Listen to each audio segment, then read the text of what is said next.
We adore you, O Christ, and we praise thee, because by thy holy cross you have redeemed the world. Welcome to our chapel here at Sacred Heart of Mary on Wolfe Island. As you know, the church is closed in these days, but as we begin Holy Week, I wanted to find some way where we could accompany each other. And so I'll be preparing brief meditations for each day of Holy Week. We're taping them here in the chapel because the heat's turned off in the church, and it's a little bit more comfortable here in the chapel. These daily short reflections for each day of Holy Week will thus unite ourselves spiritually, meditating together on the Gospels of Holy Week, as well as enabling us to remain united in prayer. Today is Palm Sunday, the beginning of Holy Week.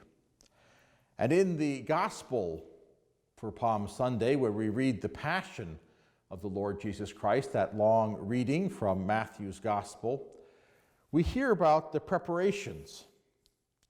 And Jesus tells his apostles, in fact, to go into the city to find a certain man where the Passover is to be held, where the upper room is going to be prepared. And he gives them a message for that man. And the message is from the 26th chapter of St. Matthew's Gospel, "In your house I will celebrate the Passover. I will keep the Passover in your house." And during this week, this unusual Holy Week when we cannot gather in our church, that will be our theme. I will keep the Passover in your house.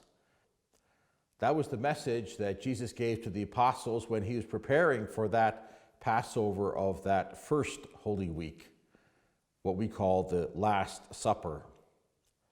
And the message to the owner of that house, "I will keep the Passover at your house," can echo with us today because we're not able to come to the church as we normally would. So instead we ask the Lord Jesus to come to our homes. "I will keep the Passover at your house." Let us hear those words as if Jesus was coming because we can't go to see him, as it were, in the house of the Lord, that he is coming to your house, to our house this Holy Week. Holy Week is a time of visiting homes. The house where the Last Supper was held, that upper room. The day before Palm Sunday, Jesus is found in the home of his friends in Bethany, Martha, Mary, Lazarus. After the Last Supper and his arrest in Gethsemane, he's taken to the house of Caiaphas, the high priest. The next morning, he's taken to the house, the palace, where Pontius Pilate lives in Jerusalem. And then after the crucifixion, when they take the body down from the cross, he's laid in another house, we might say, a tomb actually, the one that belongs to Joseph of Arimathea. And so in Holy Week, Jesus visits different houses. We hear today in the Gospel for Palm Sunday that I will keep the Passover at your house. And as Jesus goes to these different houses, we see that he gets different receptions.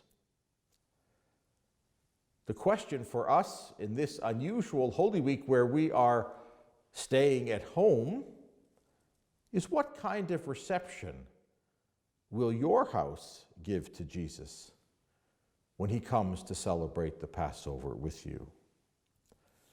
Will there be room for him in your house, as there was in the home of Martha and Mary and Lazarus?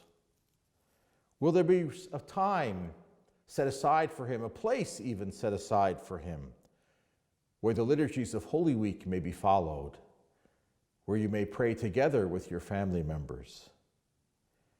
Will everything be ready as it was in the upper room? Will he find that warm welcome, as with his friends at Bethany? God forbid he finds the disdain or the mockery that he found at the house of Caiaphas, the high priest.